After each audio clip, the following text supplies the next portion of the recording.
Hello and welcome to the Eating Disorder Therapist podcast. This is a podcast to help you find peace with food and overcome disordered eating. And I'm Harriet Frew, aka the Eating Disorder Therapist. And I'm so excited to share with you all kinds of stories, tips, information and guest interviews to help you on your journey in finding peace with food. So thank you so much for listening today.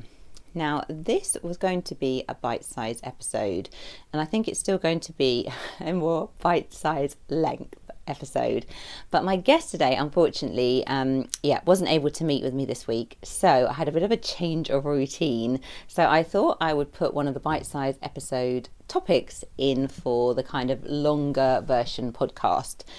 And this is going to be talking about eating disorder recovery when you are in a larger body. And again, this is one that has been requested by one of the listeners. So thank you to that person for requesting this topic, which definitely needs to be talked about much more. So eating disorders, of course, impact people of all shapes and body sizes, of all genders, all ethnicities. However, still the typical view of someone with an eating disorder still tends to be the white, emaciated teenage adolescent girl. But we know that 85% of people with eating disorders are not underweight. Many people are suffering with hidden symptoms of starvation, binging, purging, overexercise, and much more. Now, it's often wrongly assumed that just because someone is in a larger body, that they may be struggling with binge eating, overeating, emotional eating, or similar.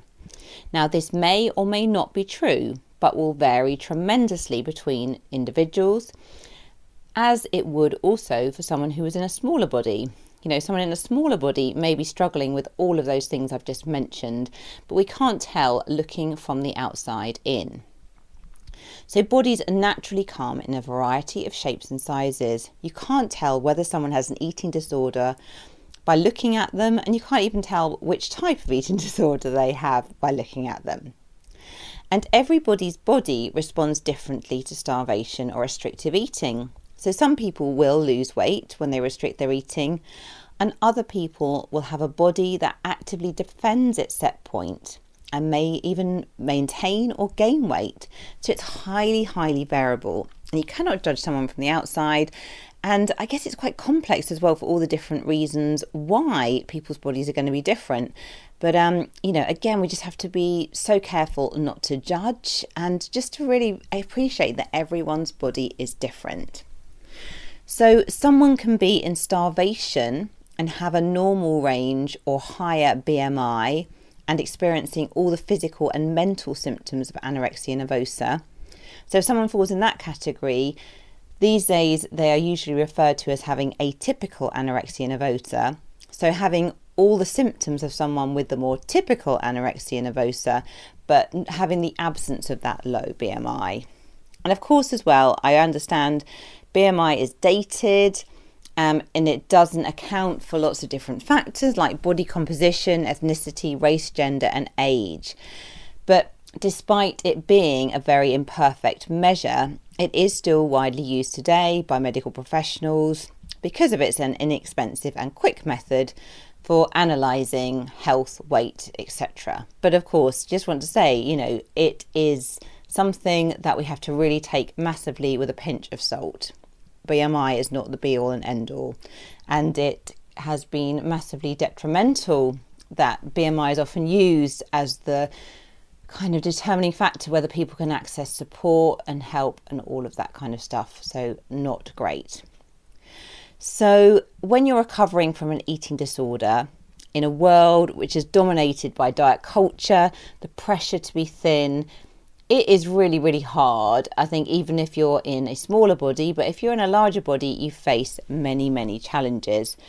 There's so much fat phobia and weight stigma around. And it can be very, very confusing, really. And you might not feel that you're sick enough. So if you're in a larger body as well, you often don't get the treatment that you deserve. There are delays in diagnosis. And you might not be able to access eating disorder recovery treatment at all, or you may have only been able to access it kind of much later in life after you've been struggling for many, many years. So this is, definitely something that's really wrong. And I think as well, people in larger bodies with eating disorders Often family members don't really understand that they have an eating disorder. It's something that they feel they can't talk to about with their friends. If they go and speak to a medical professional, sometimes they're just praised for their weight loss and their symptoms are not validated, or they're told that they're not thin enough. So it's really, really hard to be able to access treatment and to be taken seriously. And I think it's meant as well that there's many people, I'm thinking particularly in the UK, and particularly when I've been working with people in binge eating groups in the NHS in the UK, so many people in these groups who haven't accessed treatment for years, have been living with an eating disorder for years and years and years, and perhaps hadn't even realised it was an eating disorder because of the culture, because of the weight stigma, because of the distorted messages, because of being praised for weight loss, and perhaps have finally come into treatment, after struggling for many, many years, but perhaps just hadn't really realised they even had an eating disorder because of these confusing messages. So in recovery from an eating disorder, you may be in a naturally larger body, which corresponds with your healthy set point for your body. So what do we mean by set point? So your set point is the term used to describe your sort of genetic weight range that is optimal for you for health and functioning. And this set point weight is going to be different for everybody, in the same way that we all have different shoe sizes, different heights. Your set point again is going to be very individual and dependent on your body. And when we try and force our body to go below our set point, where our body is sort of happy, the body will sort of recognize this and will sort of fight against it. Because as human beings, we are absolutely designed for survival and to, just to thrive really when food is short, etc., etc. So if we try and restrict and push our body below the set point, our body will use lots of mechanisms to try and keep your weight within that range. So for example, like slowing down your metabolism, you might get like really kind of high ravenous hunger, and other things as well. Your body will adjust basically. So for some people as well in recovery, they may have a temporary overshoot with weight in recovery, which goes above their set point whilst their body heals and fully recovers. So again, this can be a kind of trigger as well. If you are feeling that you are in a larger body above your set point from where you were perhaps before you had your eating disorder, and this can also be really, really challenging. So a bit more as well, what do we mean by overshoot? So as we've said, our body has this sort of set point range, but when we've been in starvation, basically the body is terrified almost of going back into starvation. If the body's depleted of energy and essential nutrients, you're in that place of starvation, and our primal brain doesn't know the difference between food scarcity or dietary restriction from an eating disorder. So any form of nutritional deprivation is seen as a famine. And in recovery from famine, the body will do all it can to protect itself in case another famine occurs. And one survival mechanism is to store backup energy as fat for a certain amount of time until there is no risk of future famine. And once safe, the body will start to use this reserve of energy. So overshoot can be viewed as an essential part of returning to your determined set point and restoring the optimal ratio of muscle, bone and fat in the body. So we know as well from the Minnesota starvation study that some of the men had an overshoot with their weight above their set point range, but actually in the sort of follow-up from the study, their weights did return to the normal range. So we kind of know that it is a temporary thing, that you sometimes get this overshoot, and it's all part of the process. And although it can be quite tricky to deal with, it is not to be feared. So what do you do in recovery if you are naturally in a larger body, if you're dealing with overshoot weight? How do you deal with all these things, as it can be really, really, really challenging? You may feel shame about your body size, or that you failed to recover appropriately. As the typical image, I think, isn't it, of someone who's recovered from an eating disorder is someone who is perhaps not thin, but they're still slender. And I think it can feel very isolating if you're in a larger body, and it can leave you very vulnerable as well to the pressures of further dieting and then relapsing. Time for a short advertisement break. Friends, does it seem like I'm okay until I'm stressed, then I can't stop eating? Am I ever going to stop binging? I just can't slow down or relax. I can't tell my hunger and fullness even though I think I'm eating enough. I'm fine with food till something happens, and then I'm restricting or emotional eating or not buying groceries again. I surround myself with body positive pictures, wearing more comfortable clothes, but I still can't stand my body and I fear gaining weight. You don't lack knowledge. You might just not have felt a sense of safety inside you for recovery efforts to fully land. This means you might be living in chronic fight, flight, freeze or please, and you need new experiences of the threat responses softening that cause the eating and body image issues in the first place, so the recovery can actually stick. If you're seeking the missing piece in your food, weight and health recovery journey, consider trauma-informed nutrition counselling with Tracy Brown and Associates. Tracy can be reached at www.tracybrownrd.com/get-started. That's www.tracybrownrd.com/get-started to learn how to shift what has been too much or not enough inside for food to feel easy.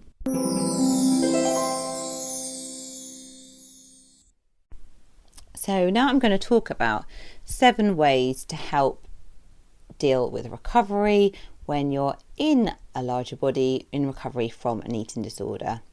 So I think before I go on to my 7 points, I think it's really important to say that if you're in a larger body and you have an eating disorder, this may be a very, very obvious thing to say, but please keep in mind that there is nothing wrong with your body and you are every bit as worthy of treatment as anyone else. You absolutely deserve to have it. And the problem is with the culture and the misunderstanding of eating disorders. And I think what's really important is you step into your truth. And if you know you've been struggling with eating disorder symptoms and they have been affecting your life, you need to listen to that and honour that. And that is your truth, and you're absolutely deserving of help. And I think if you meet dead ends, do persist in seeking out help. So, number 1, what can you do? So, I'd say number 1 is, if you can, meet with a therapist who is HAES aligned, health at every size, somebody who is experienced in working with a whole range of eating disorders and has dealt with their own weight stigma, fat phobia, etc., which is inevitably going to be there because of the culture we live in. Now, the Health at Every Size movement presents now a lot of research as well to show that, actually you can be in a larger body and have health promoting behaviours and still be, very, very healthy for you. So if you haven't read up on Health at Every Size, I would really recommend that you do some reading on that. And if you are going to work with somebody in your recovery, try and find someone who is HAES Health at Every Size aligned, because that's just going to be so helpful. And you're going to feel really supported and encouraged along the way, and you're not going to be given messages that are contradictory, or maybe tempted to diet, which could send you back into a relapse. I think another thing that's really important is to stay very clear of anyone who's promising to help you do a radical weight loss and lead you down that seductive path with all good intentions, but not realizing that they are absolutely activating your eating disorder. So I think that is very, very, very important. So number 1, definitely finding the right support. Number 2, working towards a radical acceptance of the body you have. And I am fully aware that in saying this, I really appreciate this is very, very challenging in the culture that we live in. And it is a reality that we do live in a society where there is a lot of fat phobia and weight stigma. And you may have friends, family, well-meaning people around you who don't say the most helpful things. And of course, we're inundated with social media and lots of triggering things that can really set you off track with this.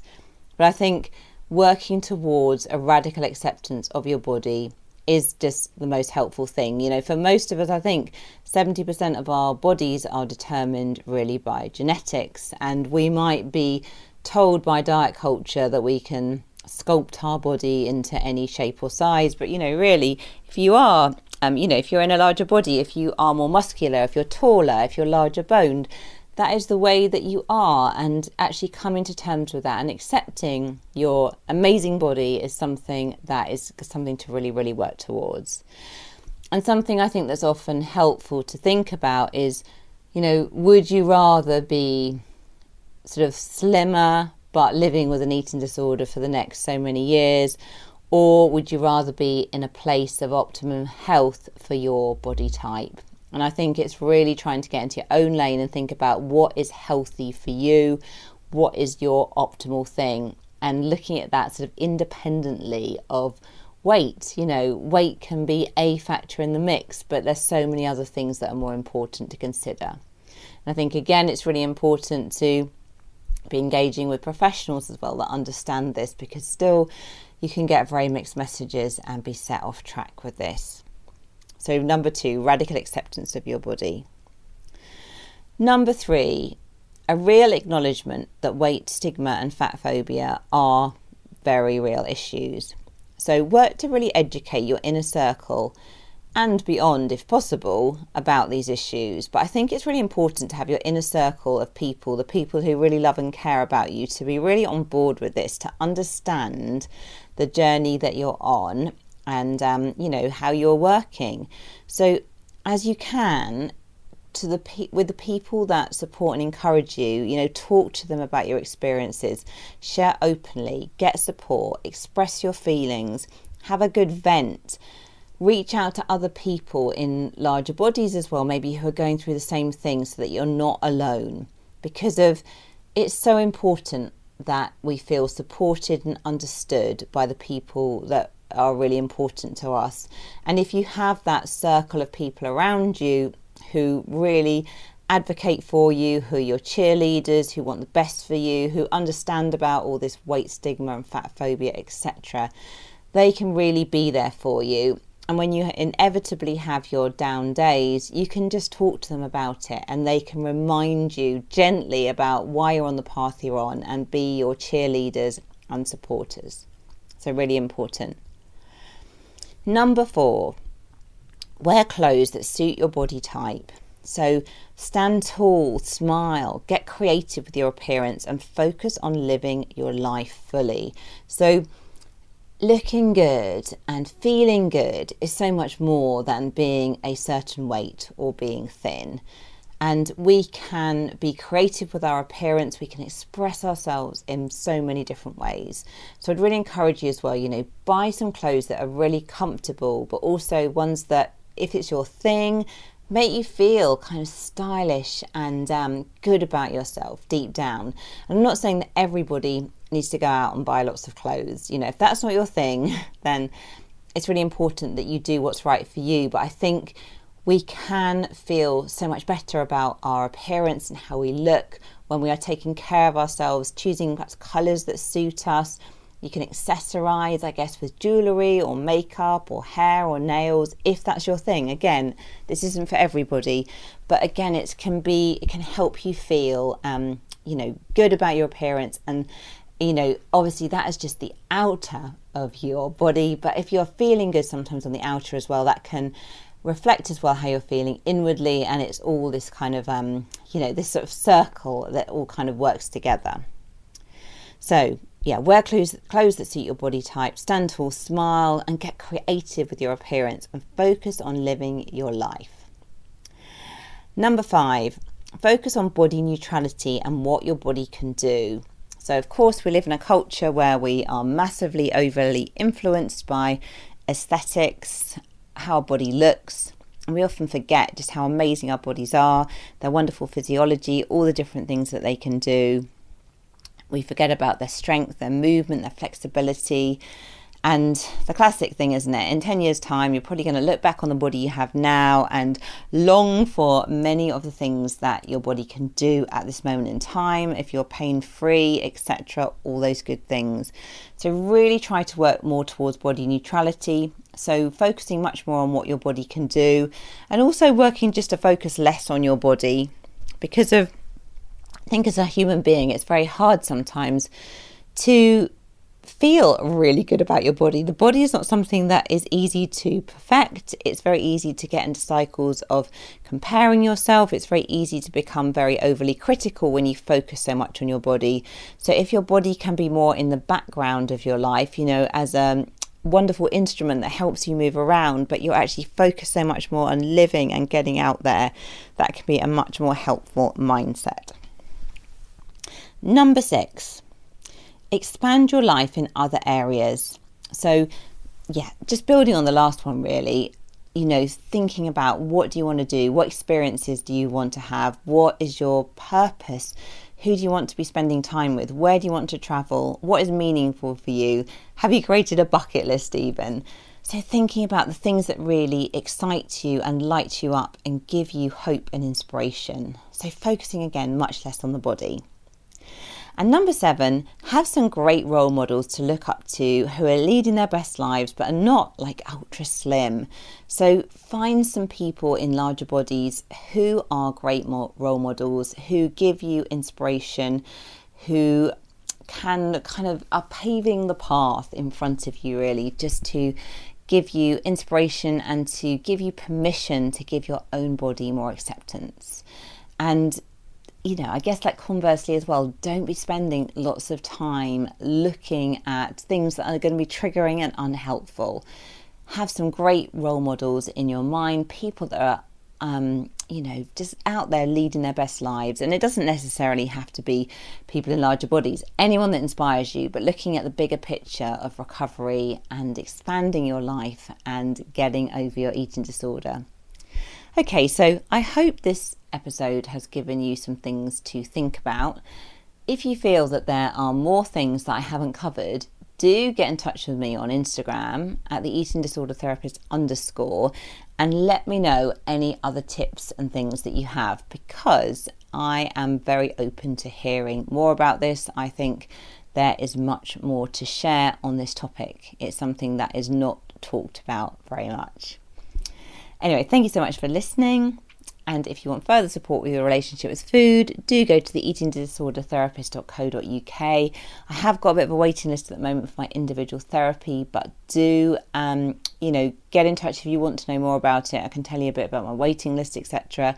You might also be interested in my online course if you are interested in the way that I work. My online course has a lot of content which is very similar to what I do in the therapy room. So it's a really great introduction and insight. And at the moment I have 50% off that course if you go to theeatingdisordertherapist.co.uk.